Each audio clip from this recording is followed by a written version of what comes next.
இல்லை. நான் மெயினாக கொஞ்சம் ஹெல்த்தியாக கொடுக்கணும் அப்படிங்கிறதுக்காக இது மாதிரி நான் கொடுப்பேன். இல்லைன்னா அவள் கொஞ்சம் இந்த சாக்கோஸ் இது மாதிரி கேட்பா. அதனால் நான் வந்து இந்த சாக்கோ பாய்ன்னு ஒரு மைதா இல்லை, அது ராகியில் செஞ்சுருக்காங்கன்னு சொல்லி ஒன்று வரும். அது வந்து கேட்பா. ஸோ வந்து நான் வந்து இது மாதிரி செஞ்சு கொடுத்துட்டேன்னா அவள் கொஞ்சம் ஸ்வீட்னஸாக இருந்துச்சுன்னா அமைதியாக சாப்பிட்டுக்குவா அவளே. அதனால் நான் வந்துட்டு இந்த பனானாவை வந்து ஸ்லைஸாக கட் பண்ணி கோதுமை மாவுக்குள்ளார கலக்கி வச்சுருக்கேன்.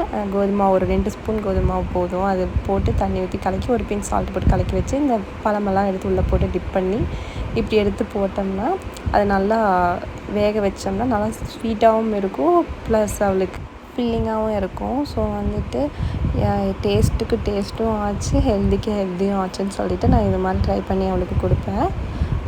ஏதாச்சும் ஒரு டிஃப்ரெண்ட்டாக அவளுக்கு வேணும், ஒரே மாதிரி சாப்பிட மாட்டா அவள். ஆனால் இந்த சாக்கோஸ் நல்லா சொன்னல அதெல்லாம் வந்து சாப்பிடுவேன்.